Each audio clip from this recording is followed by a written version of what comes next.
Good morning, students. Welcome to our channel. In our previous lecture, we have seen the life cycle of an applet with its different states and methods. Now, in today's session, we are going to learn the event delegation model.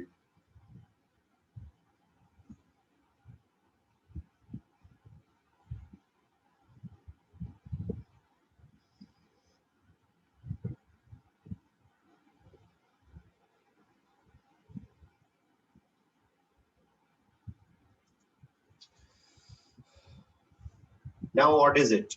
What is event? First of all, the question arises, what is event? Event means a key press of a keyboard is known to be as an event. A click of a mouse is called an event. Right? So these are all the examples of events.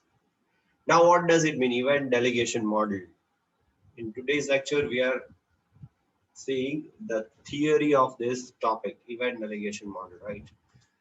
Now, what is event delegation model? First slide ever. This delegation event model is defined to handle events in GUI programming languages. Java જેવી programming language ની અંદર normally GUI support તમે સાવ ઓછો જોશો. GUI support એટલે શું ખબર છે? GUI એટલે તો પેલા graphical user interface. Now, graphical user interface means you can create drawings, you can create pictures, you can color the objects, you can use the mouse.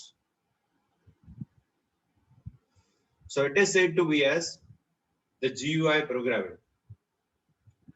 So in the language like Java, the programmers include the topic of GUI. And by using event delegation model, the user can use mouse as well. Mouse નો પણ આપણે ઉપયોગ કરી શકશું. Keyboard નો use તો થઈ જ શકે છે, આપણે એન્ટર નંબર છે બધું કરાવી શકીએ, રાઈટ? તો હવે આપણે માઉસ નો પણ યુઝ કરી શકશું.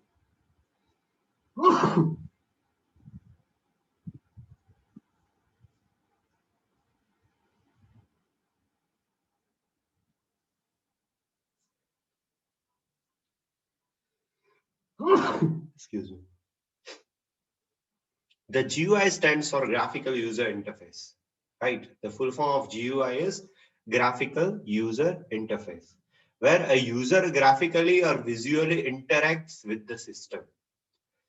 System જોડે graphically or visually interact થશે. The GUI programming is inherently event driven. Event driven કોને કહેવાય? એ પહેલા તો તમને કહું. Events occur થઈ શકવા જોઈએ. Mouse ની click થઈ શકવી જોઈએ. Keyboard ની key press event. When we are pressing the key, that things happens. તો એને event driven programming કહેવાય. Right? Whenever a user initiates an activity, જ્યારે કોઈ user activity ની શરૂઆત કરે, such as a mouse activity, clicks, scrolling, etc. તો mouse ની activity જેવી કે mouse ની click કરે, mouse ને scroll કરે, એવી activity, each is known as an event that is mapped to a code to respond to functionality to the user. કે જેનું mapping થશે કોડ સાથે અને એનો respective response આવશે.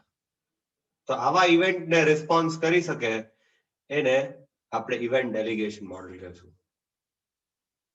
તો લાસ્ટ લાઈનમાં લખેલું છે this is known as event handling, right? Now થોડો graphical view જોઈએ આપણે. So this is the graphical view of our event delegation model. First is event source.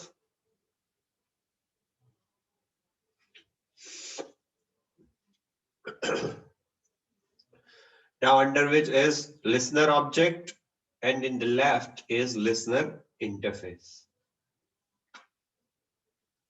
તો થશે શું જો ઇવેન્ટ સોર્સ એટલે જ્યાંથી ઇવેન્ટની શરૂઆત થશે એને આપણે ઇવેન્ટ સોર્સ કહેશું.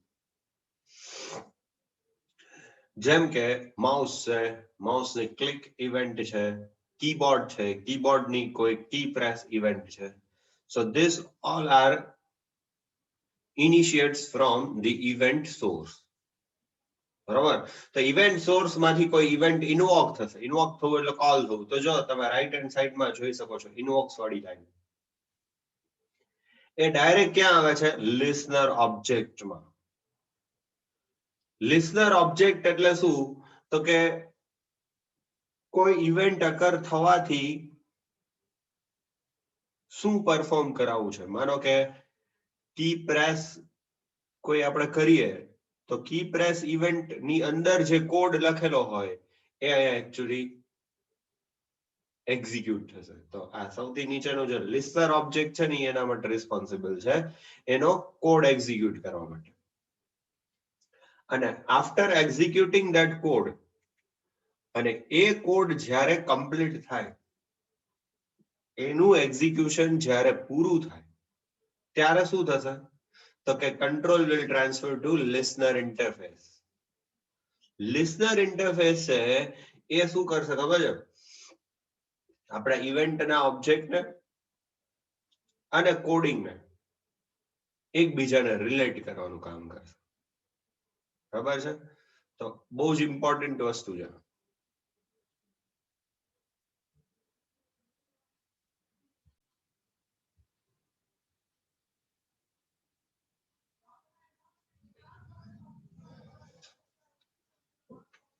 સો આ એન્ટાયર ફિગર છે આપણી ઇવેન્ટ ડેલિગેશન મોડેલ માટેની. આ ખાસ આપણે ડ્રો કરવાની છે એક્ઝામમાં પૂછાય ત્યારે. અને લિસ્નર ઓબ્જેક્ટમાંથી ખાસ આપણે રજીસ્ટ્રેશન કરવું પડશે ઇવેન્ટ સોર્સમાં. અને ઇવેન્ટ સોર્સમાંથી આપણો ઇવેન્ટ ઓબ્જેક્ટ છે એ પણ ક્રિએટ થઈ જશે. રાઈટ. અને ટોટલી જેટલું આપણું પ્યોર કોડિંગ છે એ બધું ઇમ્પ્લિમેન્ટ છે એ હંમેશા લિસનર ઇન્ટરફેસમાં થશે. તો આટલી વસ્તુ related to event delegation model અત્યારે ફિગરમાં સમજવાની છે. અને હવે પછી જે સમજાવું છું એ સૌથી વધારે અગત્યનું છે. 3 ઇમ્પોર્ટન્ટ આના ફેઝિસ છે. 3 ઇમ્પોર્ટન્ટ ફેઝિસ ઇવેન્ટ, ઇવેન્ટ લિસનર્સ, એવા ટોટલ 3 વસ્તુ છે. અને ઇવેન્ટ સોર્સ તો ઈ સમજાવું છું. હવે બહુ જ ઇમ્પોર્ટન્ટ વસ્તુ છે. ફિગર આ ખાસ ડ્રો કરવાની હોય, યાદ રાખજો. ઇવેન્ટ ડેલિગેશન મોડેલ 5 માર્કમાં પૂછાય.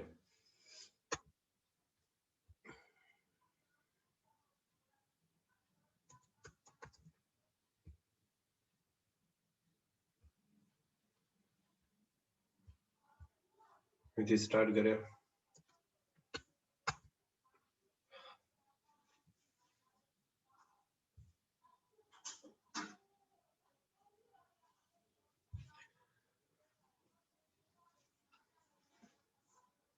What is event delegation model?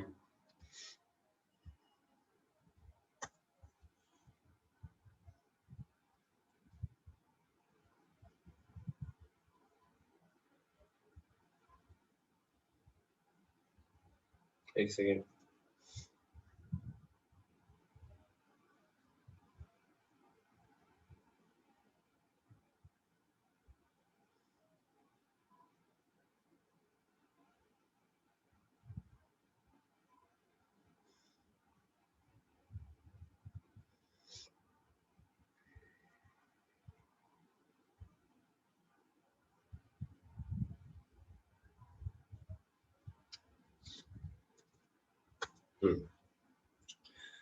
Basically, an event model is based on the following 3 components. આ 3 component સૌથી વધારે important છે. Events number 1, event sources number 2 અને event listeners number 3. ટોટલ આ 3 વસ્તુ, આ 3 component પર આખું event delegation model છે એ વર્ક કરે છે. બહુ જ વધારે ઇમ્પોર્ટન્ટ છે, બહુ જ વધારે અગત્યનું. ચાલો જોઈએ. નાઉ what do you mean by events? હવે દરેક ઈ ત્રણ કોમ્પોનેન્ટ્સ તમે આમાં ડિટેલમાં લીધેલા છે, તો આપણે ડિટેલમાં સમજવાનું છે કે શું કહે છે. Number 1, the events are the objects that define state change in a source. Events કોને કહેવાય કે જે સોર્સ ની અંદર એનો સ્ટેટ છે એ બદલે. બરાબર, તમે કીબોર્ડ થી કઈ ટાઈપ કરો છો અને વચમાં માઉસ ની ક્લિક કરો તો એ સ્ટેટમાં ચેન્જ થયો કહેવાય, તો એને ઇવેન્ટ અકર થઈ કહેવાય. Okay, N event can be generated. Event ક્યારે જનરેટ થશે? તો N event can be generated as a reaction of a user. Reaction, user ના reaction ઉપરથી event છે generate થાય છે while interacting with GUI elements. GUI element સાથે જેવું interaction થાય એ પ્રમાણે user ના reaction દ્વારા event generate થાય. Some of the event generation activities, અમુક event generation activities છે, are moving the mouse pointer. હવે event generation activities કઈ એટલે event generate કોને થયો કહેવાય એના વિશેનો આખો પોઈન્ટ છે. તો event generation activities કોને કહેવાય? તો કે are moving of the mouse pointer. Mouse pointer જ્યારે મૂવ થાય છે, clicking on a button, button જ્યારે ક્લિક થાય છે, પ્રેસિંગ ધ કીબોર્ડ કી, કીબોર્ડની કી જ્યારે પ્રેસ કરવામાં આવે છે, selecting an item from the list, લિસ્ટમાંથી આઇટમ કોઈ સિલેક્ટ કરવામાં આવે છે, એન્ડ સો ઓન.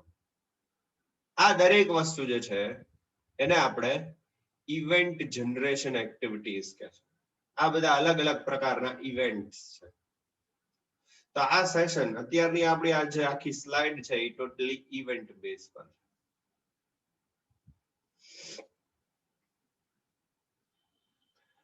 છે. ત્યાર પછી we are moving forward. We can also consider many other user operations as events. ત્યાર પછી ઘણા બધા અલગ અલગ ઓપરેશન્સ ને પણ આપણે ઇવેન્ટ તરીકે ગણી શકીએ, કન્સિડર કરી શકીએ છીએ. તો કે કયા કયા? The events may also occur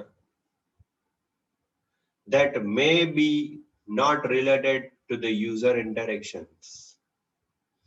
User દ્વારા કઈ ફેરફાર કરવામાં ન આવે, યુઝર ના રિએક્શન પર ડિપેન્ડ ન કરે, એને પણ ઇવેન્ટ કહી શકાય, એવું કહેવામાં આવ્યું છે. તો એવું શું? એવી કઈ વસ્તુ?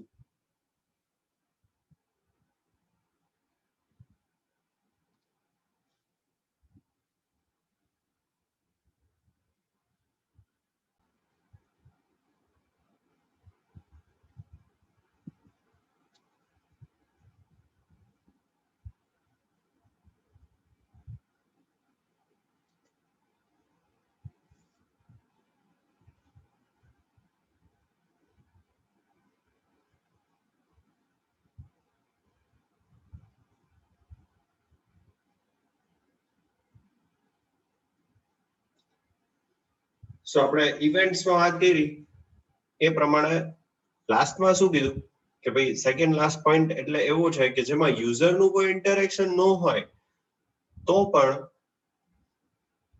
યુઝરના કોઈ રિએક્શન વગર પણ અમુક ઇવેન્ટ્સ છે એ અકર થાય છે. જેવા કે the events may also occur that may not related to the user interaction, such as a time expires. અમુક ટાઈમ આપેલો હોય કે after 30 seconds or after 60 seconds, તો 60 સેકન્ડ પછી ઇવેન્ટ ઓટોમેટિક અકર થાય, એમાં યુઝરે કઈ કરવાનું ન હોય. કાઉન્ટર એક્સિડ્સ, અમુક વેલ્યુ છે એમાં અમુક વેલ્યુ થી વધારો થાય એનામાં તો એ ઓટોમેટિકલી એક્ઝિક્યુટ થાય. સિસ્ટમ ફેલ થાય એ પણ એક ઇવેન્ટ છે. or a task is completed, એને પણ આપણે એક ઇવેન્ટ કહી શકશું. We can define events for any of the applied actions. કોઈ પણ applied actions ને આપણે event તરીકે define કરી શકીએ છીએ. Now next is event sources. એને શું કહેવાય? તો કે a source is an object that causes and generates an event. Source કોને કહેશો? A source is an object. Source એ એક પ્રકારનો object છે that causes and generates an event. કે જે ઇવેન્ટ જનરેટ કરવાનું કામ કરે છે. ઇવેન્ટ એટલે શું એ આગળની સ્લાઇડ્સમાં જોયું. Now ઇવેન્ટ જનરેટ કોણ કરશે એને આપણે ઇવેન્ટ સોર્સ કહેશું. It generates an event when the internal state of the object is changed. જ્યારે ઇન્ટરનલ સ્ટેટ કોઈ પણ ઓબ્જેક્ટ નું બદલાશે ત્યારે ઇવેન્ટ જનરેટ થશે. માઉસ મૂવ કરતા હોય અને પછી તમે એકદમ ક્લિક કરો તો એ સ્ટેટ ચેન્જ થયો કહેવાય, તો ત્યારે ઇવેન્ટ જનરેટ થઈ કહેવાય, રાઈટ? પછી the sources are allowed to generate several different types of events. Sources છે એ allowed કરશે અલગ અલગ ટાઈપ્સની ઇવેન્ટ્સ જનરેટ કરવા માટે. એટલે સોર્सेस છે પરમિશન આપે છે ઇવેન્ટ્સ જનરેટ કરવા માટે. પછી આ સોર્સ મસ્ટ રજિસ્ટર અ લિસનર, એ આપણે ફિગરમાં જોયું હમણાં. સોર્સ કમ્પલસરી લિસનર પાસેથી રજિસ્ટર કરાવવું પડે two receive notification for a specific event. કોઈ ઇવેન્ટનું નોટિફિકેશન જોતું હોય તો એના માટે. પછી each event contains its registration method. કોઈ પણ ઇવેન્ટ છે એને એની અંદર રજિસ્ટ્રેશન મેથડ રહેલી હોય છે દરેક ઇવેન્ટની અંદર, બરાબર? કે જેના દ્વારા એને રજિસ્ટર થવા જવું પડે એમ કે છે. ફાઇનલી ઇવેન્ટ લિસનર્સ, કે જે ઇવેન્ટને સાંભળવાનું કામ કરે છે. An event listener is an object that invoked when an event triggers. જ્યારે ઇવેન્ટ ફાયર થશે, ઇવેન્ટ અકર થશે, ઇવેન્ટ ટ્રિગર થશે. ટ્રિગર થવું એટલે એક્ઝિક્યુટ થવું. ત્યારે ઇવેન્ટ છે એ ઇવેન્ટ લિસનર દ્વારા સાંભળવામાં આવશે, બરાબર? The listeners requires two things. Listener ને ટોટલ બે વસ્તુની જરૂર પડશે. First, it must be registered with a source. However, સૌથી પહેલા તો એને રજિસ્ટર થવાની જરૂર પડશે સોર્સમાં. However, it can be registered with several resources to receive notification about the events. ને રજિસ્ટર થયા પછી એની નોટિફિકેશન છે એ રિસીવ કરવું પડશે. અને પછી second number, it must implement the methods to receive and process the received notification. અને પછી રિસીવ થયા પછી મેથડ ને ઇમ્પ્લિમેન્ટ કરવાની છે કે કોઈ પ્રોસેસ છે એ રિસીવ થઈ ગઈ છે, એનું નોટિફિકેશન જનરેટ કરવા માટે શું કરવું પડશે? એને મેથડ ને ઇમ્પ્લિમેન્ટ કરવી પડશે. ફરી વખત કહી દઉં છું આ બે વસ્તુ. It must be registered with a source. Source દ્વારા રજિસ્ટ્રેશન થવું પહેલા તો જરૂરી છે. અને બીજું, રિસીવડ થયું હોય કોઈ નોટિફિકેશન તો એને મેથડ છે એને ઇમ્પ્લિમેન્ટ કરવી જરૂરી છે. પછી the methods that deal with the events are defined in a set of interfaces. Methods છે કે જે ઇવેન્ટ દ્વારા ડીલ થયેલી છે એ બધી ઇન્ટરફેસીસ ની અંદર ડિફાઇન કરવામાં આવે છે. These interfaces can be found in java.awt.event package.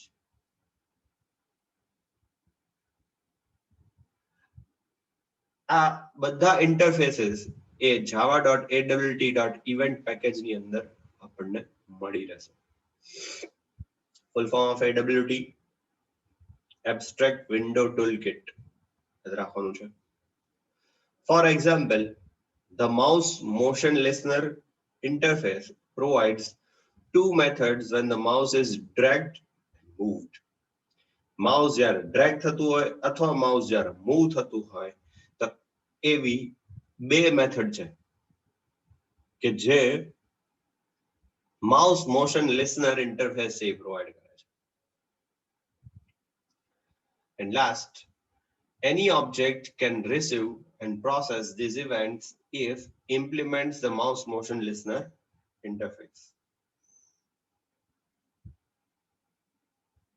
અને કોઈ પણ ઓબ્જેક્ટ કે જે માઉસ મોશન લિસનર ઇન્ટરફેસ છે એને ઇમ્પ્લિમેન્ટ કરે છે તે કમ્પલસરી ઇવેન્ટ્સ ને રિસીવ કરશે અને એને પ્રોસેસ કરશે. ટોટલ આટલી વસ્તુ આવે છે. ઇવેન્ટ્સ ડેલિગેશન મોડેલ ની અંદર ઇમ્પોર્ટન્ટ ટોપિક છે. ડેલિગેશન ઇવેન્ટ મોડેલ તરીકે પણ ઘણીવાર ઓળખવામાં આવે છે. ઇમ્પોર્ટન્ટ આના ત્રણ કમ્પોનેન્ટ્સ: ઇવેન્ટ્સ, ઇવેન્ટ્સ સોર્सेस અને ઇવેન્ટ લિસ્નર્સ. અને ફિગર ઇમ્પોર્ટન્ટ આટલી વસ્તુ related to delegation event model અને ઇવેન્ટ ડેલિગેશન મોડેલ યાદ રાખવાનું છે.